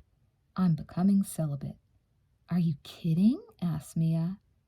There was a long silence. Do you know what that is? Asked Steve. Are you becoming bisexual or something? Fuck you, Mia. I'm not becoming a fag. I'm just abstaining from sex. It's called being celibate, and Mrs. George says more and more people are doing it. It's just something I have to do. I'm going to be celibate during soccer season. But you're always saying that soccer is a year-round sport. Shasta let his head fall into his hands. The word had spread quickly and efficiently. Steve Shasta alone was responsible for the word celibate becoming part of the standard vocabulary of Ridgemont girls. It placed him at a distance from all the little boppers, he figured, and at the same time it made them want him more. Steve Shasta doesn't sleep with girls, they buzzed. What a shame about Steve Shasta. But it was a plan for which Steve Shasta considered himself a genius. It allowed him to be selective, and, as he once explained to the guys in his PE class, I get a lot of blowjobs too. Changing. It had finally happened. Mark Ratner had gotten a C. Up until 9th grade, he had a perfect A record. Then a few B's had crept in. His mother had warned him when he took the job at Marine World. If you let your grade slip, it'll be on your record forever. No college wants an average student. Then, last week, the mimeographed copy of first quarter grades came in the mail. Mr. Vargas had dealt the rat a cruel blow. He'd given him a C in biology. Mr. and Mrs. Ratner were more surprised than anybody. They wanted to know what was wrong with their son. All year long, they said, he'd been changing, and the rat had to agree. Mark Ratner had always wanted to be an entomologist, a bug scientist.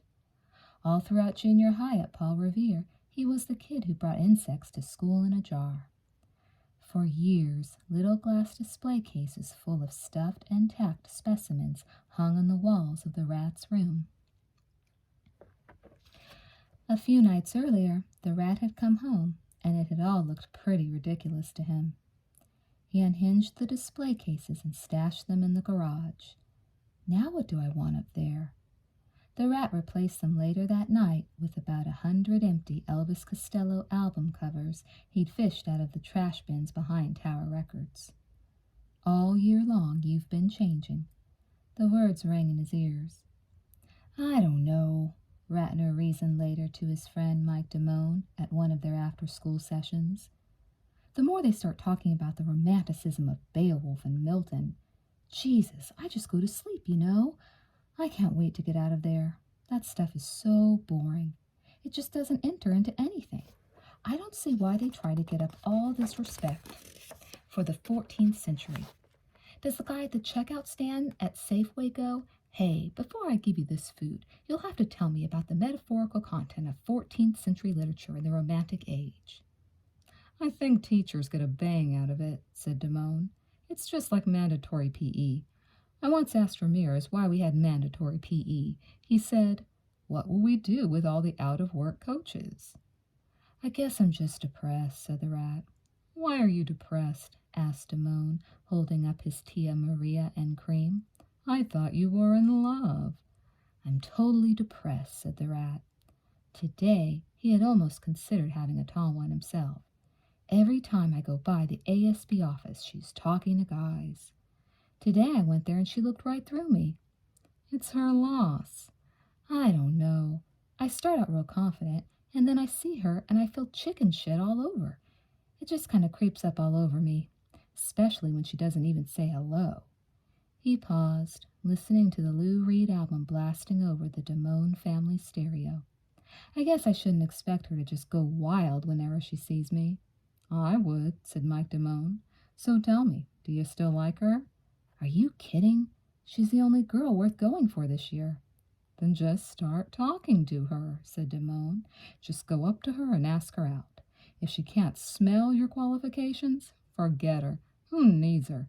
But that won't happen. Just go up there and ask her if she wants to go get a burger. That one has worked for me, personally. What if she's a vegetarian? Damone looked at his friend with scorn. The rat just wouldn't learn. I know, we've been through this before. About 1,000,000 times, said Damone. Breaking point. It was always a special treat for Stacy to round the corner of the 200 building and see the blinds drawn in health and safety class. It meant that Mrs. Beeson was showing a film.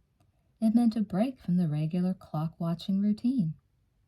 The next question, of course, was how long is this film? And that was answered easily enough on this day with one look at the spool. day's film was popping off the end. It was so full. "Let's all settle down quickly," said Mrs. Beeson. "This is a long driver's ed film. It's been a few years since we had it on campus. It's called Breaking Point. Carl, would you get the lights, please?" Mrs. Beeson had gone through almost every title in every audiovisual catalog. She had seen them all several times, and once she got a film rolling in her class, Mrs. Beeson usually spent the period in her cubicle at the back of the room. More than a few students in health and safety had mastered the technique of checking the film spool, waiting for Mrs. Beeson to retreat into her cubicle, then slipping out the door only to return minutes before the film ended. Mrs. Beeson would be happy. Her class was always refreshed and invigorated when the lights came back on after a film. Sometimes even the hardcore truants stayed in class if the film was interesting enough to them. The last health and safety film had been a vintage anti-drug movie narrated by Sonny and Cher. It was called Why Do You Think They Call It Dope? In the dramatic high point of the film, Sonny and Cher appeared as themselves and addressed the camera. "You think marijuana is harmless?" asked Sonny Bono as the camera picture grew fuzzy and nondescript. "How would you like it if your doctor took a smoke before operating on you? How would you like it if your mechanic smoked a joint before working on your car? How harmless is it then?" When the lights came back on, a few guys from Auto Shop were deeply affected. "Hey," one of them said, "Sonny had a damn good point." Breaking Point, like so many public service films for high school students, had a celebrity narrator, Desi Arnaz. The film began with a typical suburban street scene, as seen through the front window of a slow-traveling car. "Driving is an important part of each and every one of our daily lives," Desi began in his Latin accent. The car in the film accelerated. "It's a responsibility like no other, and it's a matter of life, and—" A ball came bounding out onto the street. The driver in the film braked, but failed to turn his wheel to the right. The film freeze-framed the face of the terrified child about to be splattered. Death. There was a swell of music. It was somehow hard to take seriously a driver's ed film hosted by Ricky Ricardo. "They have found the breaking point." Back to the serenity of a quiet suburban street scene. "The driver here," continued the narration, "has had just two drinks at a home of a friend." "He's fucked up, Ricky," someone shouted. "Get him out of the car, he's a fucking drunk." Continued the narration. "And although this driver thinks he's driving well, he may be doing okay, but he forgets to perceive what's really going on." In the film, another car came barreling in from the left, running a stop sign and exploding into the side of the too drunk goner. "Adios, muchachos." Breaking Point continued in this ascending scale of bloodshed, fashion so popular in driver's ed films. The class got rowdier and rowdier. When an entire family was maimed and a woman decapitated, the audience reached a peak. "So gross! Fuck it, I don't want to drive. Help, Ricky!" Mrs. Beeson emerged from her cubicle at the back of the classroom. "Carl," she said, "do you want to get the lights, please? I think we've all had enough today." The lights came back on in Mrs. Beeson's health and safety class. As usual, a quarter of the class had sneaked out. "Where is Stacy Hamilton?" asked Mrs. Beeson. "And where is Chuck Stilson? What happened to Tony Brindis? Where did all these people go? And where is—" Happy Thanksgiving. Welcome to Jack in the Box. So Brad Hamilton had to work on Thanksgiving. That wasn't the worst part. The worst part was having to say, "Hello, happy Thanksgiving. Welcome to Jack in the Box. May I have your order, please?" Again and again and again. Not only did they want you to work on holidays, but they also never wanted you to forget exactly which major holiday it was. Brad was working mornings. Decent hours, just a bad time of day.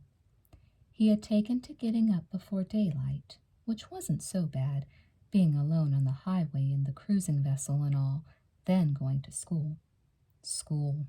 Right. School. He didn't think much about school these days. School was full of his so-called friends, all the people who were really sorry about what had happened at Carl's, all the people whom Brad had trained for their jobs and who still had them. They couldn't understand why he didn't come back and visit sometime. It was a school night, an early winter evening. This was the time he was usually heading for work at Carl's. Now that he worked a morning shift, he was free to do whatever he wanted. It was great. Brad was sitting by the Hamilton pool, staring off into space. The Joy Boy days on lunch court were over, he was thinking. Times are going to be rough, but it would be good for him. Hey, he was probably riding too high. He was a different guy now, a better guy. Brad started thinking about Lisa. Mrs. George, the speech teacher, said in class that sometimes when you're thinking about someone a lot, all of a sudden it was possible that a sensitive person was just picking up on the feelings of the other person. He could see Lisa right now, sitting in her room. She was probably thinking about him too, probably at that very moment. Brad decided to take the cruising vessel out for a ride. Forget calling her. He would go right over there. It was only 5 minutes. He pulled the LTD up around the side of the house. The light in Lisa's room was still on. He knew she would be home. He got out of the car and padded across the wet lawn to her window. He could hear the TV on inside, behind the curtain. Brad Hamilton tapped on the window with the edge of a key. This was their special sign. No one tapped on the window with a key except Brad. Inside, he heard the TV sound lower. He waited. Nothing. He tapped again. No Lisa. "Hey, Lisa," he whispered. "It's me, Big B." No Lisa. "Hey, come on, Lisa." Brad hopped in his car, slammed the door, and tore home. At home, he picked up the phone and dialed Lisa's number. It was the first time he'd spoken to her since the incident. He didn't care what time it was or who he woke up at Lisa's house. "Hello?" Lisa answered in a hushed voice. "You knew that was me outside your window." "What? What the hell is going on? You hid from me. You knew that was me." "I'm sorry, Brad." Her voice was small, a million miles away. "I don't know why I didn't say anything." "What's going on, Lisa? You want to break up? Is that it?" "I thought we did break up." "Come on." He cleared his throat. "I love you. I've never said that to any other girl. You know that." Silence. "I know you love me too." "I don't know." Her voice was getting smaller. "You don't know?" Brad waited a second, then slammed the phone down. He waited for her to call back. She didn't. He tried her number. Busy. He tried it again a minute later. Busy. He decided to drive back to her house. He had to talk to her in person. Lisa was sitting on the curb outside her house. Not crying, just sitting, with her knees bundled up to her chest. Brad sat down beside her on the curb. "I'm sorry," he said. "Everything's changing. I used to feel like I knew what it was all about. I just let myself get out of control, I guess. I didn't really mean it when we broke up before. I'm sorry." He kissed her forehead. "I don't want to break up with you. I know you don't want to either."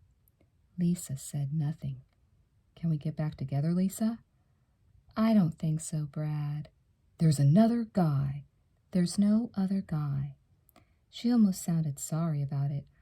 "I'm just not interested in getting back together, Brad. I just don't feel the same way anymore." "Why not?" She shook her head. "I just don't feel the same way anymore. It's not easy for me to tell you, Brad. I've been trying to let you know for a while." Brad couldn't believe it. He pointed to his chest and talked loud enough to wake up the neighbors. He didn't care. "Do you hear that, Lisa? That's the sound of my heart breaking, Lisa. That's what it sounds like." "Brad, please be quiet." And if that wasn't enough, she had to add the wretched phrase that would haunt him the rest of the school year. "I still want to keep you as a friend." Two Dudes from Richards Bay. The last football game of the regular season was to be played against Patrick Henry High School. It would be a tough game. If the Raiders won, it meant the first playoff berth in the school's 20-year history. 2 days before the game, most of the players were already too nervous to go out and party. Not Charles Jefferson. He went out, partied, and broke into a Radio Shack with 2 men he'd met earlier that evening near the Richards Bay Information Tower. The police arrested Charles Jefferson later that night. "Who were your accomplices?" "I just went along with these 2 dudes. I didn't know what they were going to do."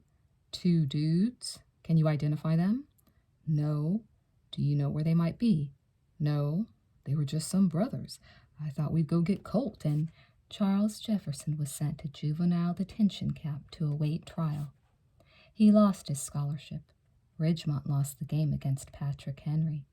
Teachers quit calling Jefferson's name for roll call. It was like he never existed. "Charles Jefferson was an enigma," wrote Lewis Crowley in the Ridgemont Reader. "He passed through our lives like a shot in the dark." "Lewis," said Mrs. Sheehan, "don't mix your metaphors." The Rat Moves In. A student could mark his time by certain events that passed during the school year. First there was homecoming, then the World Series, then Halloween, and Thanksgiving, all working up to that coveted 14-day Christmas vacation. Like any other school, Ridgemont High made a big deal of the Christmas season. The classrooms were decorated in tinsel, the windows frosted with spray snow. Some teachers brought in trees.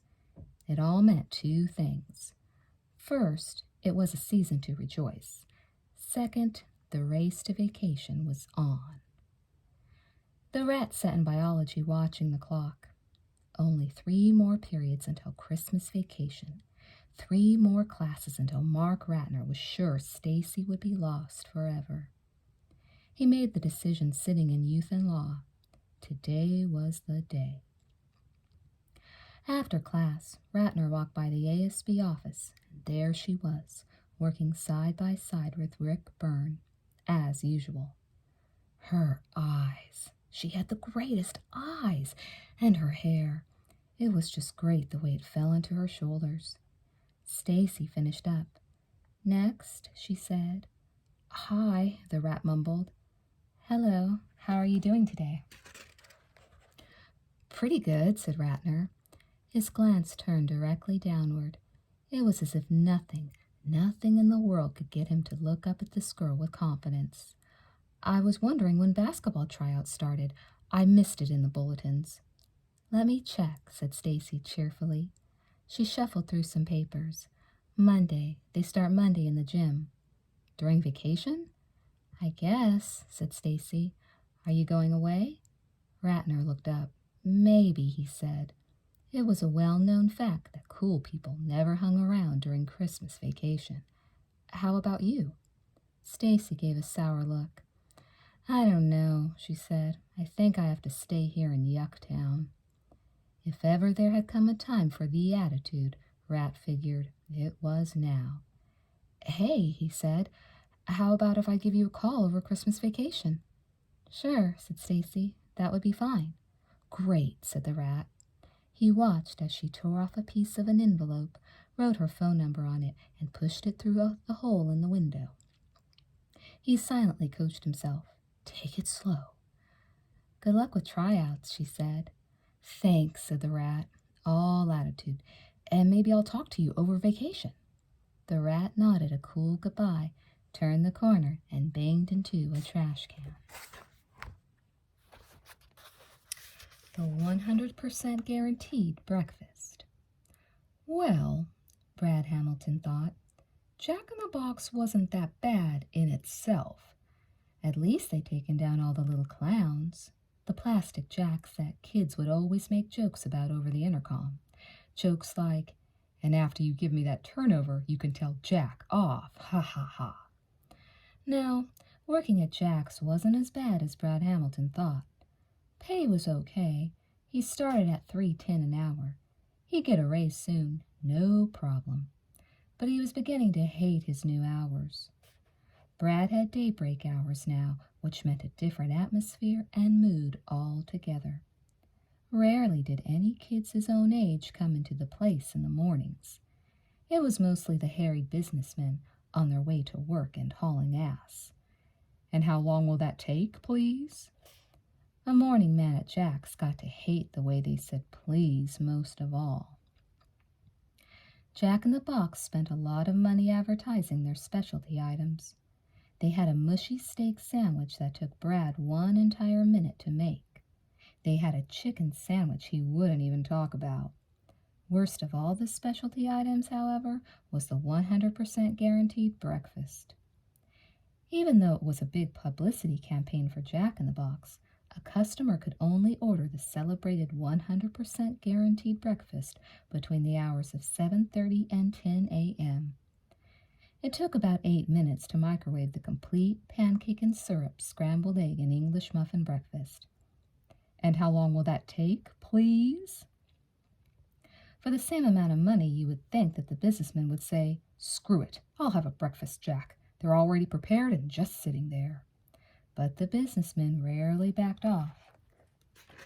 During Brad's new shift, from 8 to 10:15 a.m., he was on independent work study for the first 2 periods. The businessman stood and waited right there, with sweaty hands on the metal counter. And how long will that be, please? The 3rd week of work, the place was pretty empty, just Brad at the fryer. David, the other morning man, was at the register, and the new assistant manager, an older man who'd transferred from a Pep Boys in Santa Monica. Brad hadn't had a chance to talk much with him.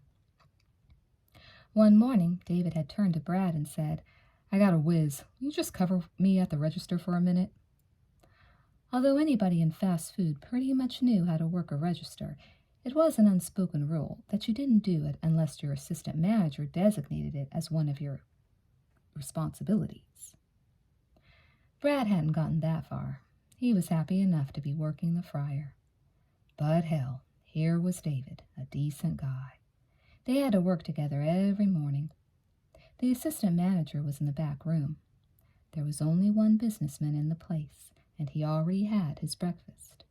"Sure," said Brad. "Take off." It was like the Twilight Zone. As soon as David disappeared into the bathroom, the one businessman in the place got up and returned to the counter. "May I help you?" Brad asked nervously. "Yes," said the businessman. He had short, curly brown hair and spoke in a whine, the kind Brad hated. "This is not the best breakfast I ever ate." The man pointed to the huge cardboard display. "Try our 100% guaranteed breakfast, and I want my money back." "Well, I believe you have to fill out a form," said Brad. He started looking beneath the counter for the pad of refund forms. "No," said the man. "I get my money back right now." "Well, that's not the way it works, really. And you ate most of your food already, too. See that sign?" said the businessman. "It says 100% money-back guarantee. Do you know the meaning of the word guarantee? Do they teach you that here? Give me my money back." "I can't do that," said Brad. "But if you wait a minute, look," said the businessman. He started talking to Brad in the tone of a kindergarten teacher. "Just put your little hand back in the cash register and give me my $2.75 back, okay?" He looked at the name tag. "Please, Brad." "I'm sorry, sir. Just let me find the forms here." "I am so tired," said the businessman. "I am so tired of dealing with morons. How hard is it to—" Moron? That was a new one, Brad thought. Most irate customers just stuck to bitching. This guy not only had eaten most of his breakfast, he wanted his money back now. And he was calling Brad a moron. Brad didn't have to take that from anyone.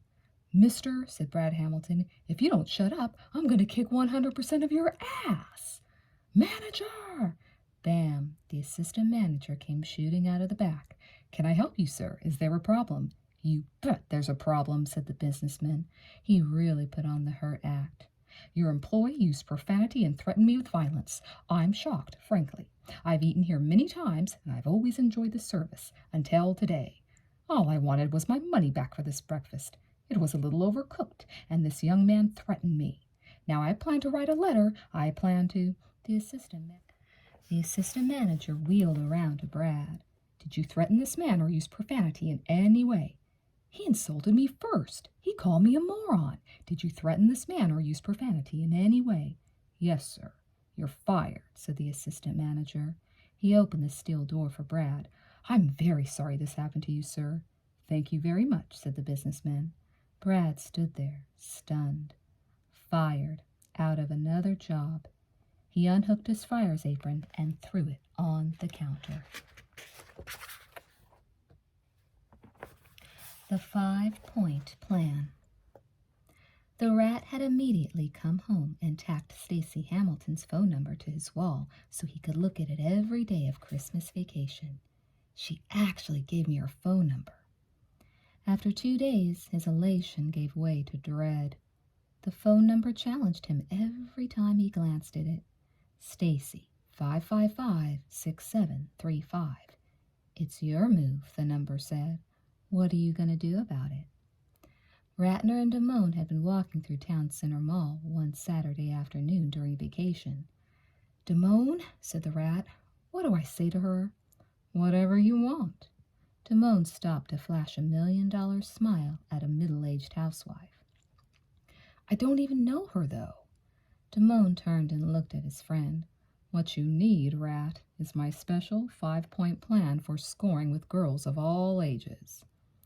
As he talked, Damone passed a country farm shop. He plucked a free sample of cheese and sausage and moved on. "All right," said the rat. "What's your special 5-point plan for scoring with girls of all ages?" "I'm glad you asked," said Damone. "Men had died trying to obtain this information, you know. I will give it to you for free." They continued walking past Rock City, which was packed with junior high schoolers, long-ashed cigarettes dangling from their mouths. Damone nodded to Jeff Spicoli, who was holding court by the Space Invaders machines. "So come on," pressed the rat. "Tell me, what's the 5-point plan?" "Okay," said Damone. "Pay attention." The rat nodded, always the student, as they passed Tower Records. Damone stopped in front of a life-size cardboard cutout of Deborah Harry, the alluring singer from the group Blondie. She was just about his size. Damone turned to the rat. "First of all, rat, you never let on how much you like a girl."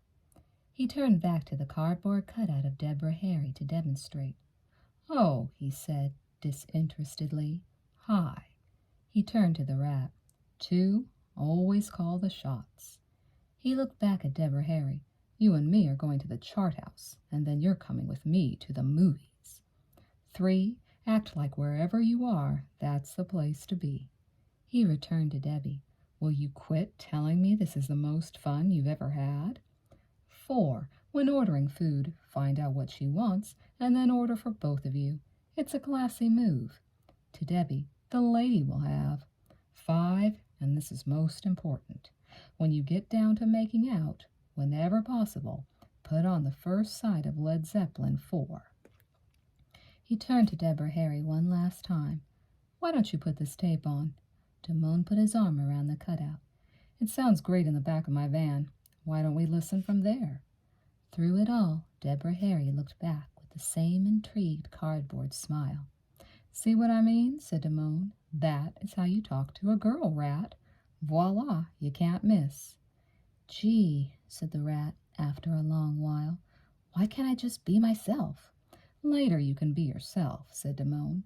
What you want is for her to decide she likes you, no matter what. You know what else is good if you're not a totally popular guy? This has worked for me.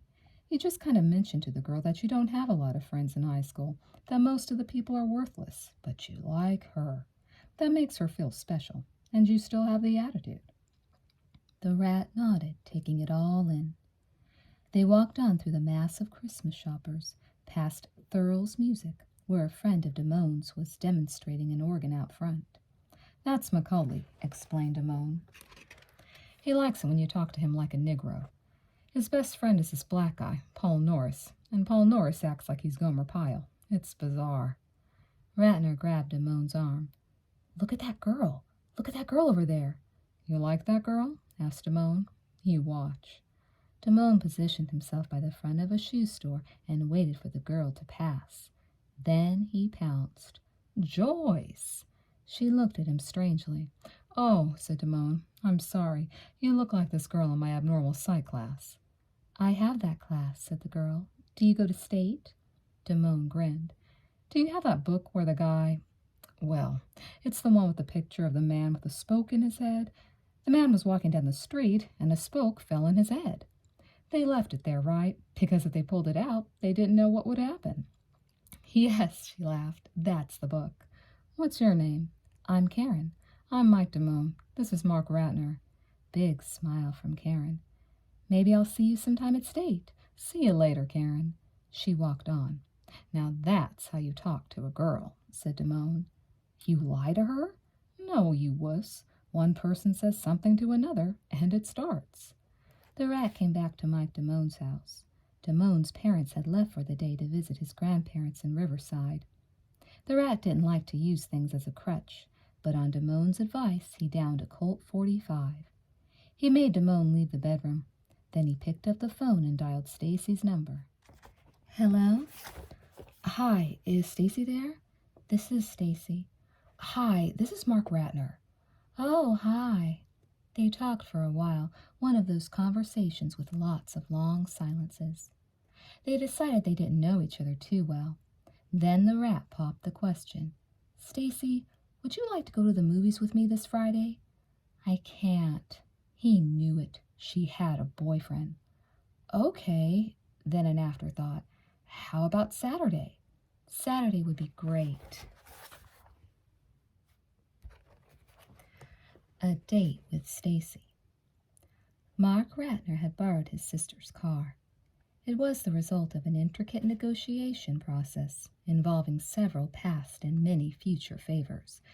But the final factor had been Mark's holding over his sister's head her sex quiz answers and old copies of Cosmopolitan. That won him the car. The rat arrived to pick Stacy Hamilton up at the prescribed time by the mailbox. Led Zeppelin IV was on the cassette machine. Thanks for coming to get me, she said. Sure thing. Now, what else would he say for the next 4 hours? The rat sure didn't know.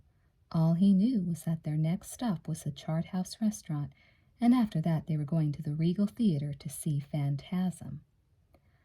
I hear this movie's pretty good, said the rat. They were talking about it in English today. Do you have Mrs. George? Yeah, she's pretty good. Yeah, she's pretty good. They drove along in silence until they reached the Chart House restaurant. The rat's boss at Marine World had recommended it. I hear this is a pretty good restaurant, said the rat. Yeah, me too. They took a seat at a table with a view of the ocean.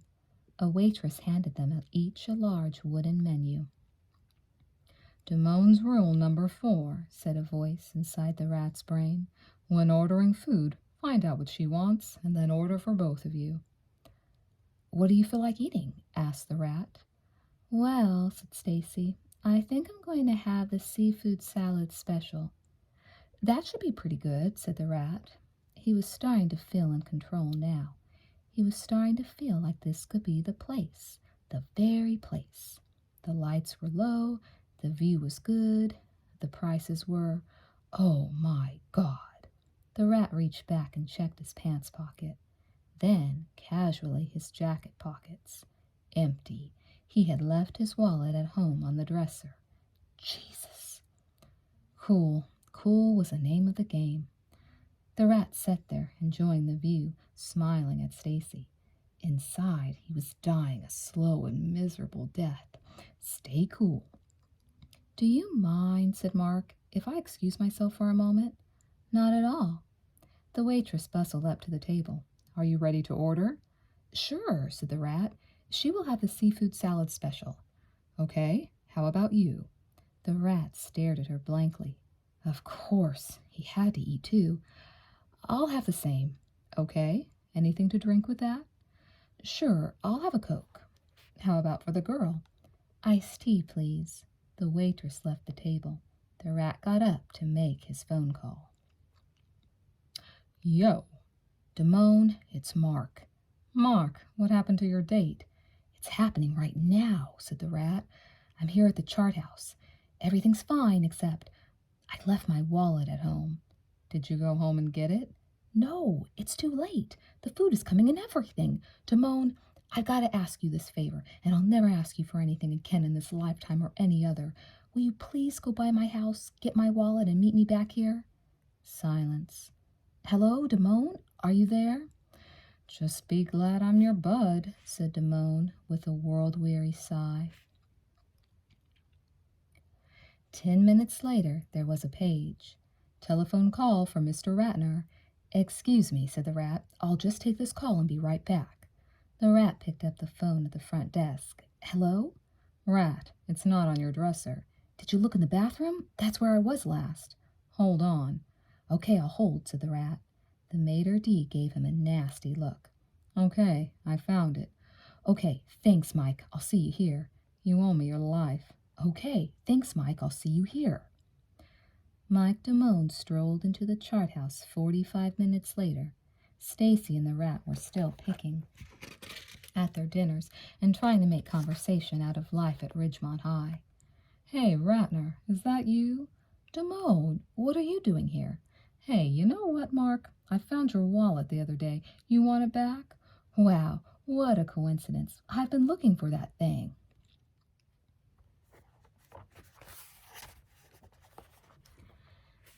The evening was a complete disaster.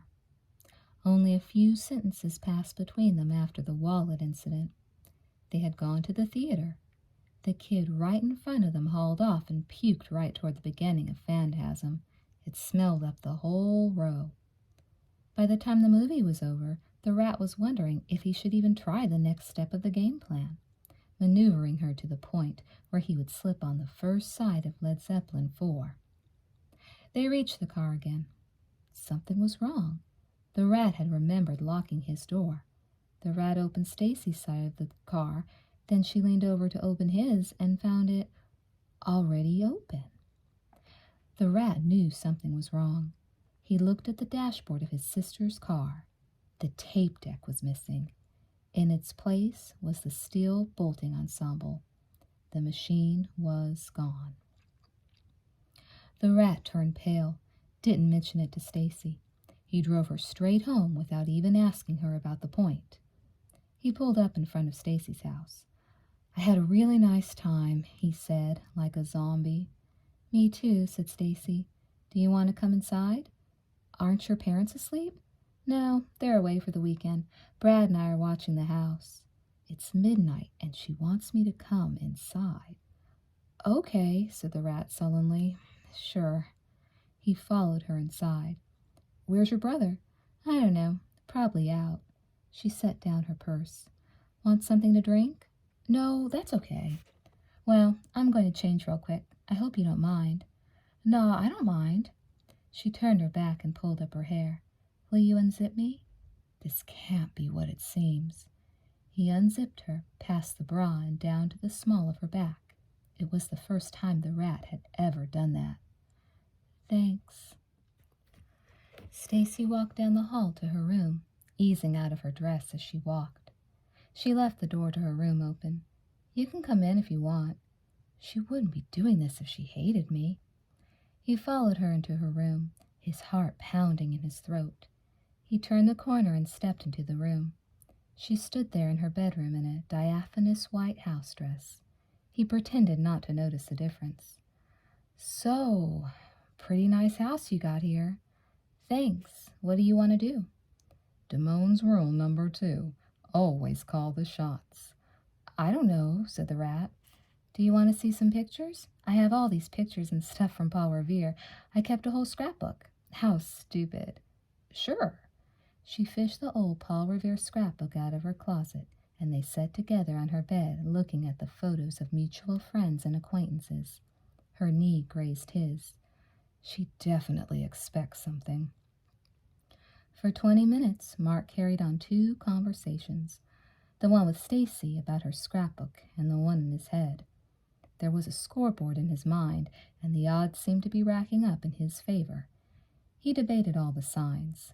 She had brought him inside. They were alone. She had changed. He had unzipped her. But what if he tried to kiss her and she screamed or something? He would feel like Jack the Ripper. No, he wouldn't. Or maybe he would. What a wuss. Then it occurred to the rat.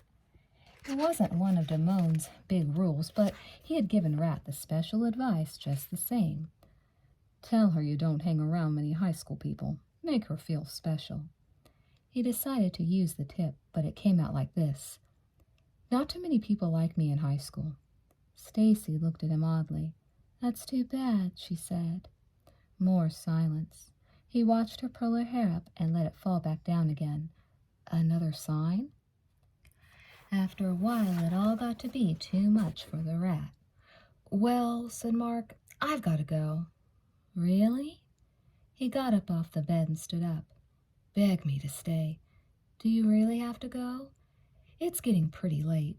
Beg me to stay just a little. Well, if you've got to. She stood up too. I'll walk you to the door. The rat gave her a quick kiss on the cheek and ducked out of the front door. He walked down the steps of the Hamilton house. He wanted to turn around, to go back and tell her that he didn't want to leave. He wanted to violate all the rules of the attitude and tell her how much he liked her. And she, of course, she would tell him that she wanted him to stay, that she was glad he came back, and that this was just the beginning for them, and she would hug him and press up against him, and just as the rat was heading back up the stairs, he saw Stacy's bedroom light shut off. He stopped in his tracks. It hit him like an enormous gong. It was as if the words were a Cecil B. DeMille production written in the nighttime sky, just for the rat. You blew it, asshole. Bob Savage. Early in January, just after classes were back in session after Christmas vacation, Ridgemont High held a traditional mandatory assembly. The subject was ordering the school yearbook, the rapier, and class rings.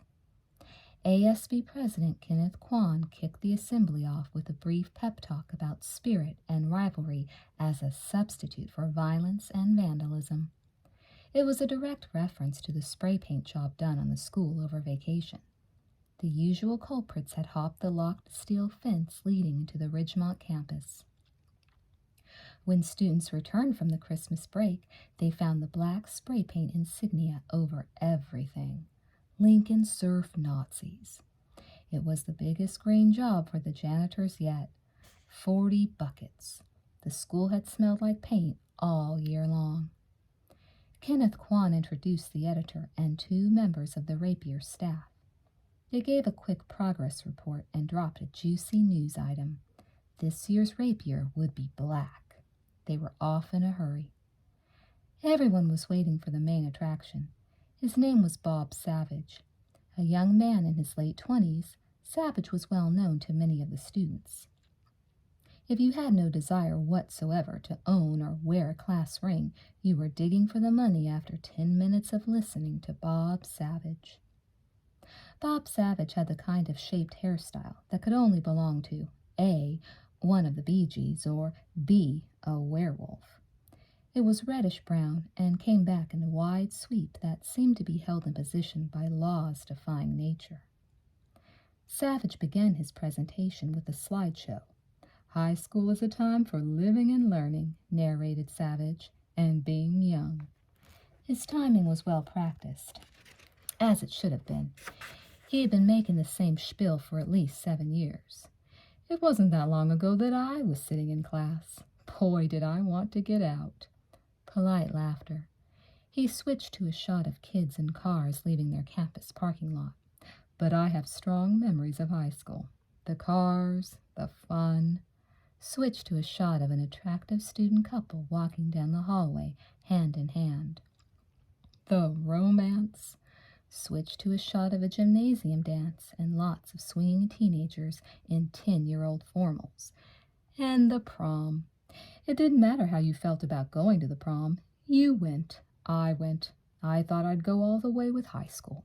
I'd go to the prom, I'd take my best girl, and I'd even order a class ring. Switched to a student admiring his new class ring. Some of my friends told me, "You're not in sports. You're going to graduate soon. You don't need one." I told them I was going to get mine anyway. I laughed at the time. Maybe it'll be worth something someday. Switched to shot of drag racers at night. Racing was my thing, continued Bob Savage, and it was on prom night that I made a real bonehead move. I know a lot of you may have heard about it. I played a little game called chicken on a blind curve. I didn't swerve in time to avoid the oncoming car. My girlfriend was killed. The other family had some injuries, but they're recovered now. But my legs are still severed. A shocked silence settled over the assembly. A lot of people ask me why I do this, how I can still talk about it. I tell them it's the only way I can bear that accident. I think about it every day of my life. During my many months in the hospital, we were unsure whether the grafting might take. My family and friends were there constantly, but there were many more times when no one could be with me at all. All I had were my memories. Switched to a class ring close-up. And that's what's getting into the spirit, getting a class ring is all about. I want you to call me at home. I live right here in Ridgemont, and talk about it. My number is in the reader and in the phone book. I'm honored to be able to represent contemporary casuals class rings, and I'd be honored if you ordered one from me. Bob Savage. He'd probably been a real jock at school before the accident. But as he wheeled himself off stage in his motorized wheelchair, it was like he was a rock star. He'd reached them all. Even Brad Hamilton, who had decided against it earlier, went ahead and ordered a class ring. Even Jeff Spicoli stood and applauded. "That guy is tremendous," he said.